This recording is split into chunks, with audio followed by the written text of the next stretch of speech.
Oke, baik. Assalamualaikum warahmatullahi wabarakatuh. Kembali lagi dengan saya, yaitu Ibnu Fajar, dengan mata kuliah Desain dan Pemrograman Berorientasi Objek. Materi use case dengan NIM 230500764. Prodi Ilmu Komputer, Kampus Universitas Syadsi Madani, dan dengan dosen pembimbing, yaitu Pak Ihsan Maulana. Oke, selanjutnya di sini saya akan menjelaskan dan menerangkan tentang use case. Di sini ada pengertian use case.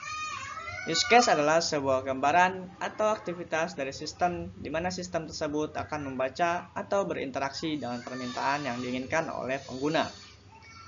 Use case direpresentasikan dengan urutan langkah yang sangat sederhana sehingga mudah untuk dibaca.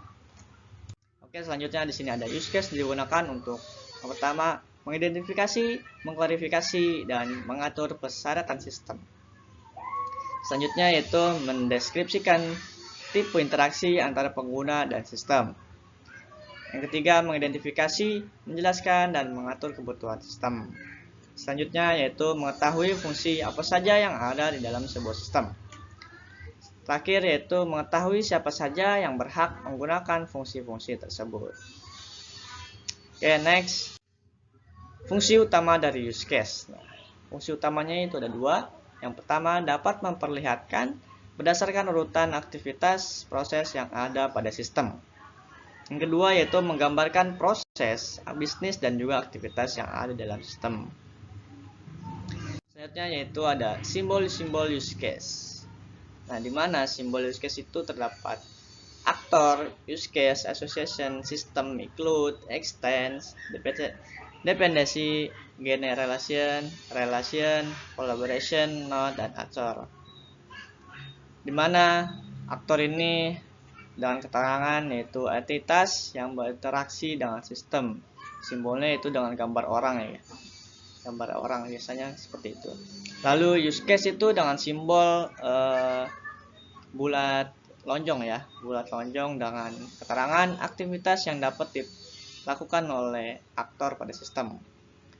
Lalu association dengan garis lurus tanpa patah-patah, yaitu keterangannya hubungan antara aktor dengan use case. Selanjutnya ada sistem dengan simbol kotak atau persegi, di mana keterangannya sistem yang sedang dikembangkan. Lalu selanjutnya ada include dengan simbol anak panah putus-putus dengan simbol ada di atasnya ya guys ya, di sini di garis nih, di sini ya guys ya, nih ya. Situ dengan simbol include dan keterangan suatu use case termasuk bagian dari use case lainnya.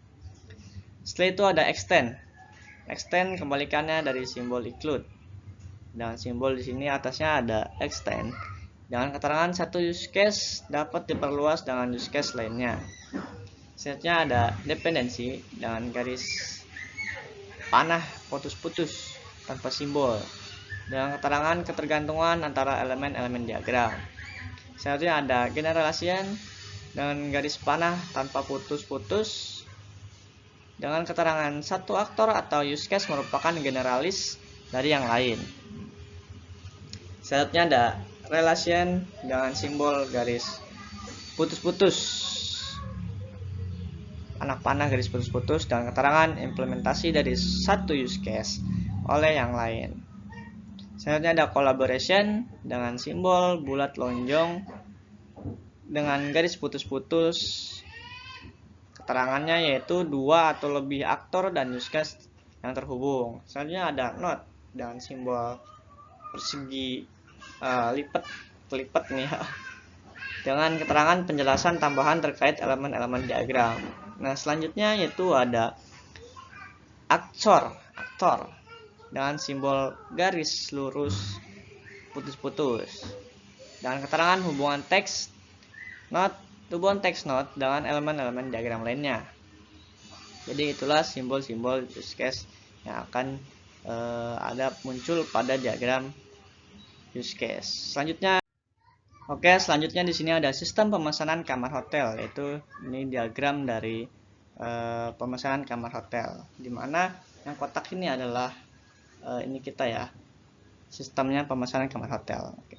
Jadi di sini ada terlibat dua aktor, yaitu customer dan admin hotel. Jadi di sini aktivitas dari customer ini ada 4 use case, ya guys. Jadi di sini customer akan melakukan login, memilih kamar, dan transaksi pembayaran, lalu bukti pemesanan. Yang pertama itu customer melakukan login, yaitu dengan memverifikasi password dari sistem. Jika customer melakukan kesalahan penulisan dalam memasukkan password, maka akan muncul kesalahan login, yaitu dengan sub-use case extend. Nah, lalu customer akan memilih kamar, di mana dengan sub-use case ini dia terdapat 6 sub-use case dengan sub-use case include. Oke.